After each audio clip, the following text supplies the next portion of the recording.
Wow, that's always hello there, everyone. If you're just tuning in, I'm sitting here with Nicole Jackson Miller, and I'm just going to make sure, as per usual, that we have sound. So if you're tuning in on the replay, remember that you are more than welcome to just skip ahead. Nicole, can you say something for me? Make sure, as per usual. Nicole, can you say something for me quickly? Hello, I am Nicole Jackson Miller, and I'm so excited to be here. Woohoo! All right, let's see. There's a lag. Yep. Nicole, can you say something for me quickly? Oh, there you are.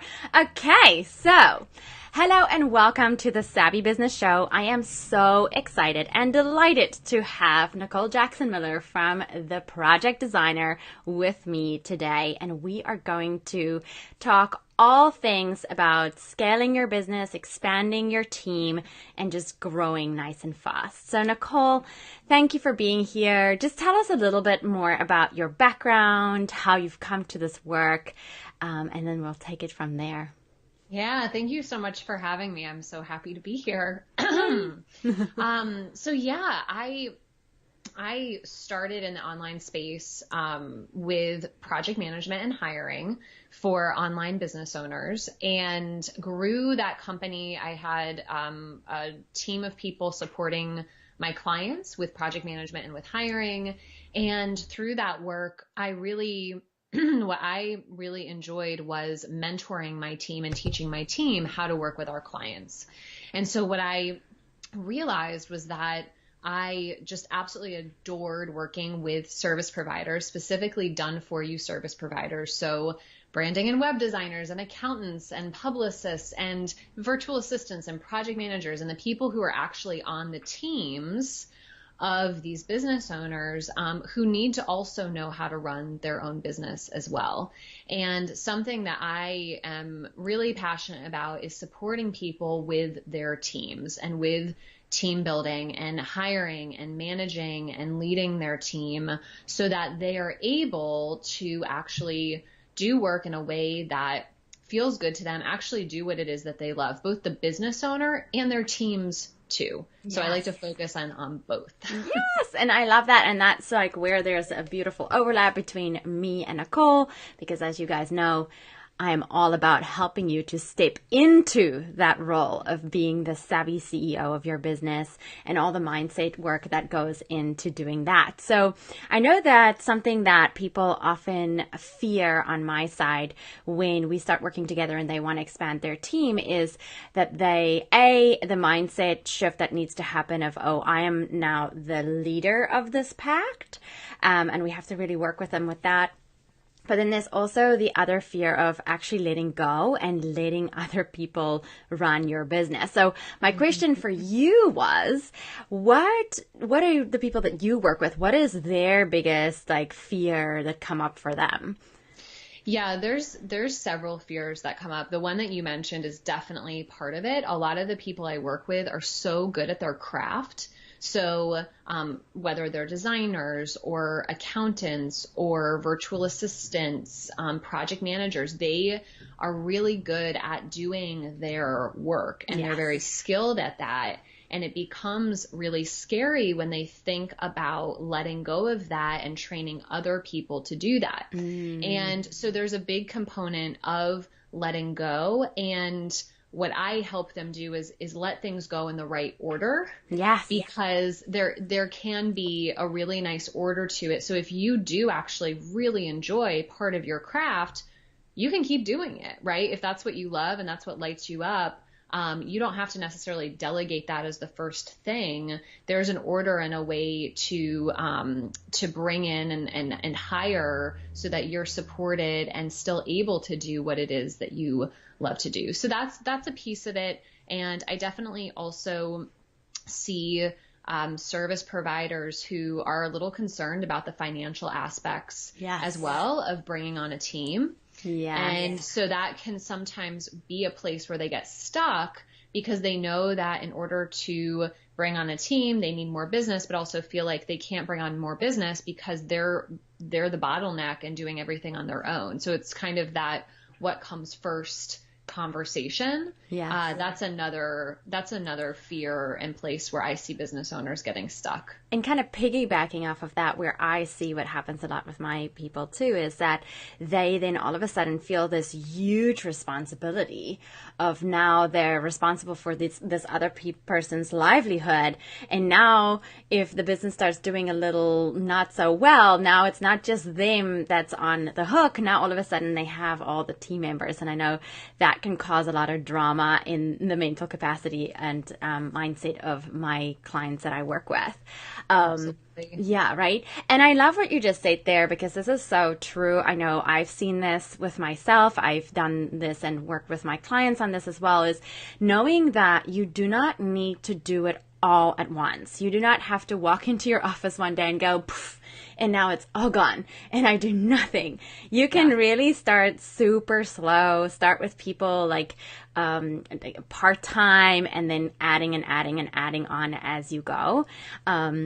And then in terms of how do you, because I know for me, how I get like my clients to let go is like really what we were talking about now, knowing what they're really good at and where they shine in their business, and then just writing down everything else, and then seeing, okay, so who needs to be hired next, or who this needs to be delegated to, right? Who would be that ideal person? So when you go through this process, is it similar? Like what is sort of an added strategy that you do?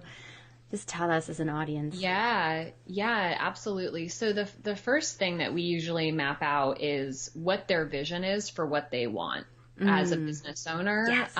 Vision. What is it that, exactly. Love vision. You do the same thing. Yeah. Because it's important to know where you're going. Yes. And sometimes I found that service providers can feel so burned out that they don't even have a vision anymore. Yeah. Or they have just been doing what everyone else is telling them to do and not actually tapping into what it is that they want. And so I had one client I worked with who we were talking about supporting her in building up her company.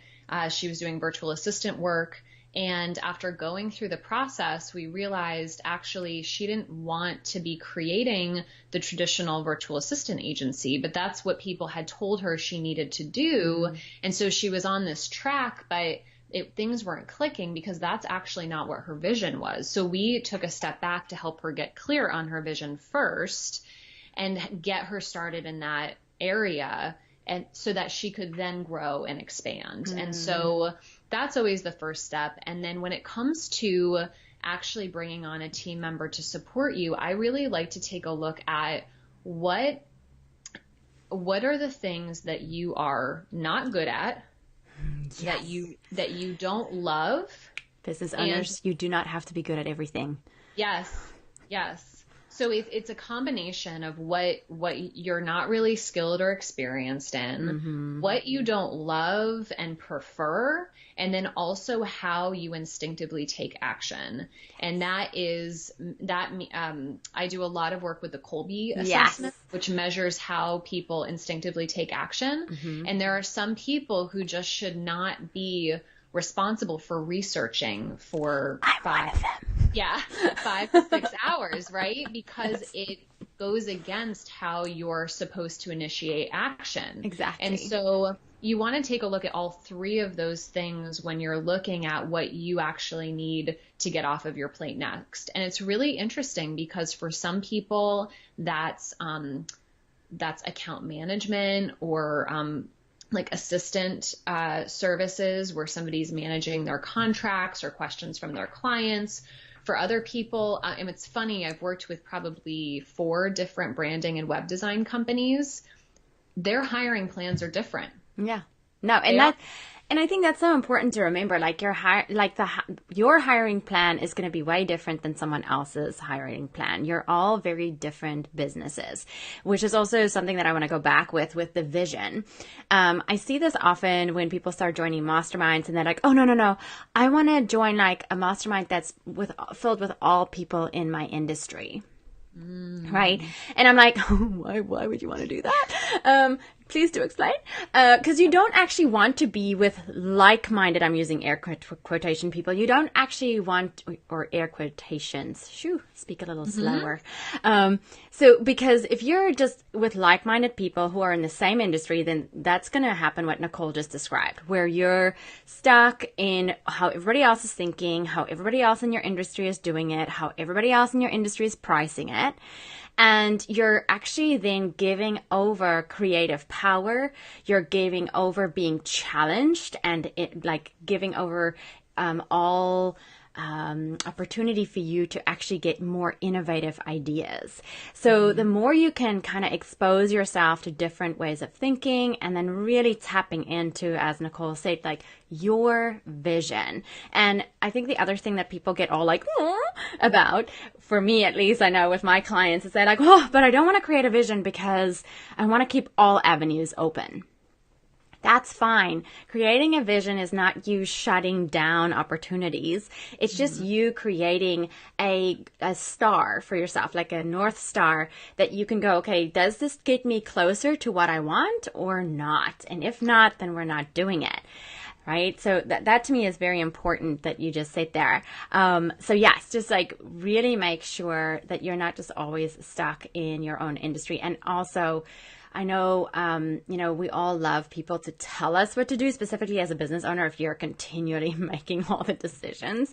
But it's still important for you to have someone in your corner, like a coach, or if you have a mentor that really has your agenda and your best interests at heart, so that they can help you to really uncover what it is that you want. And I'm sure, Nicole, it sounds like you really work like that in this very wholesome way with your clients. So my next question to you is let's talk more about like the Kolbe and other, do you use any of the other personality tests out there? Yeah, so I've used for personality and so when I take a look at people, I do love assessments, and there's different assessments for different things. And so we talked about What's your Kolbe, Nicole?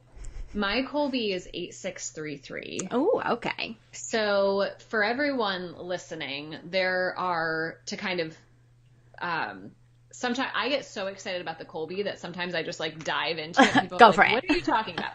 So there are 3 parts of the mind, and the first is cognitive. It's basically the 3 parts are thinking, feeling, doing. Yeah. So cognitive is your thinking part of the mind. So that's like your IQ and your knowledge and your experience. And so when you're looking at delegating, what do you have experience with? What don't you have experience with? Where are you? What are you brilliant at?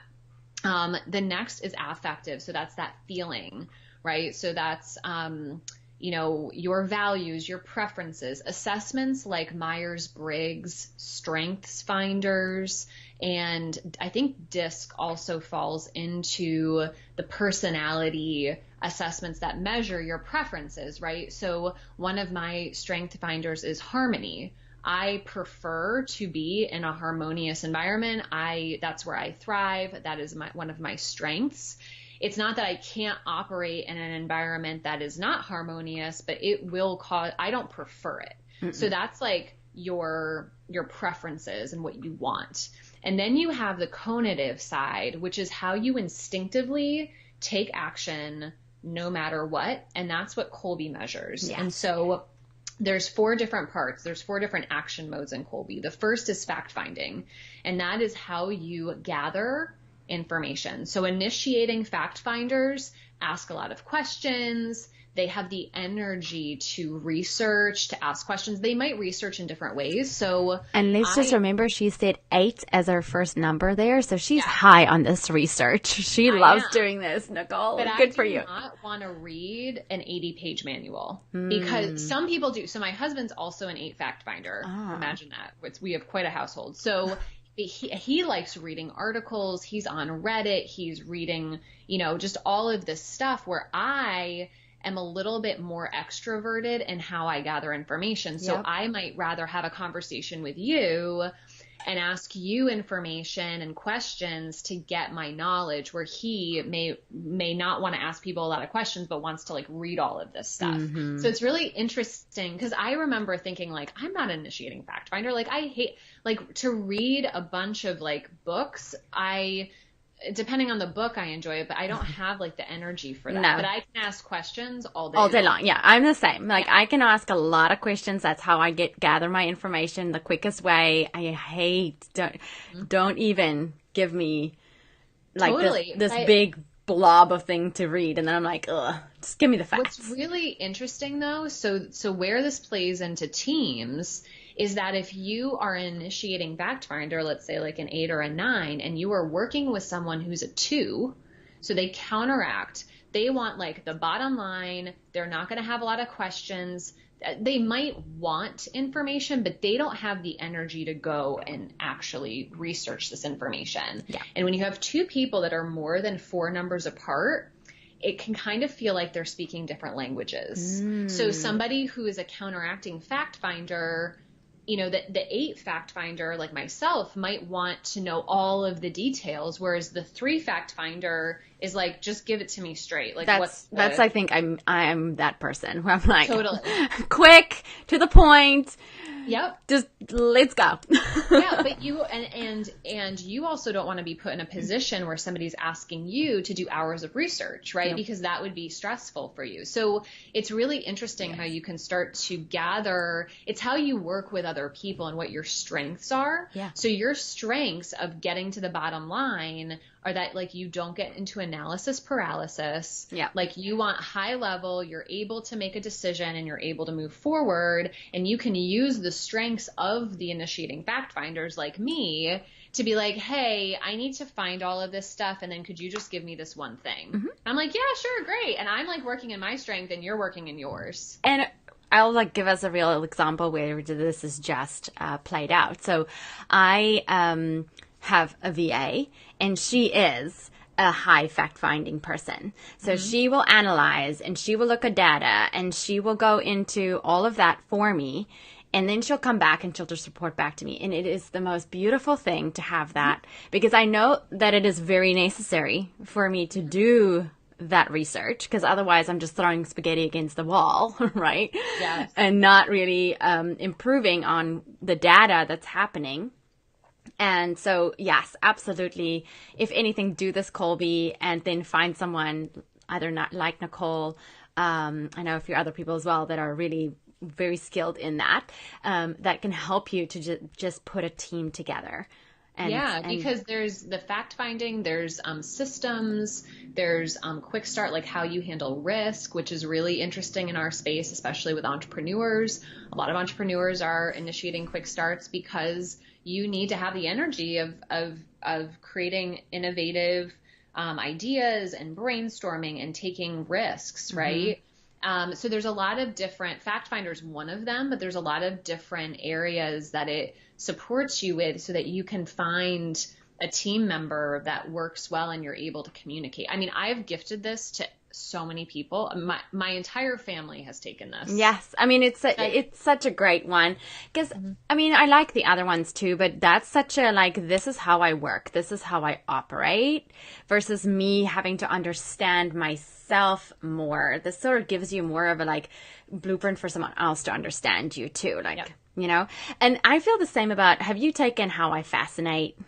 Yes. That one, if you haven't taken it, I absolutely love that one, because not only does it help you to see how other people perceive you, it also gives you, if you're looking for copy for a website or anything, it gave me a lot of language to explain exactly what my little niche or thing is that I do really well.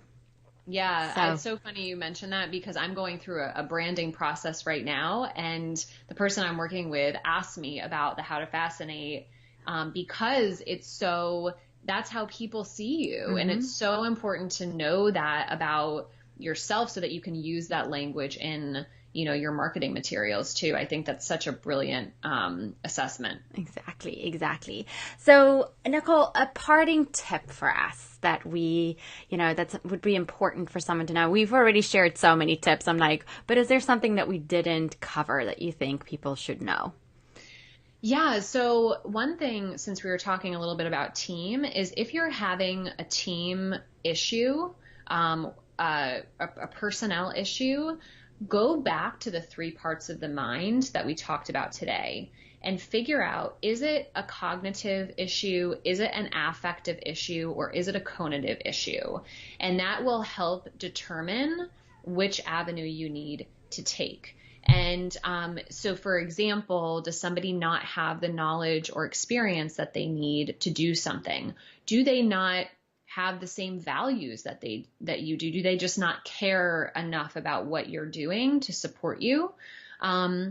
Or is their Kolbe just not in line with the work and how you need them to operate, either in the position or if they're working directly with you, maybe there's some conative stress, and you can reach out to somebody who's Kolbe certified to support you with that too. Mm-hmm. So there's a lot of different things to look at, but I like to come back to these 3 different areas if you're having I want to say a person issue, but like a team issue, but also, really anyone. I mean, it can work really well with anyone in your life. Mm-hmm. So I think that is a pretty good nugget for people to consider when trying to figure out team challenges and growing a team. Yes, absolutely. I so agree with that.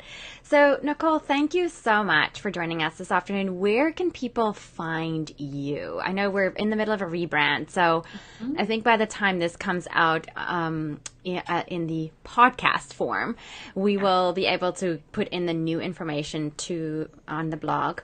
But for right now, if we wanted to find you, where do people find you to share?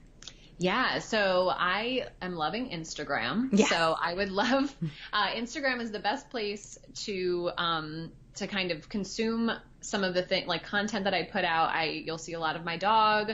You'll see some great management tips as well, and hiring tips. And also I have a lot of conversations with people over there too. So my Instagram is instagram.com/theprojectdesigner. My handle is the project designer. Mm-hmm. She's everything the project designer for right now. The project designer. Yeah. I love it.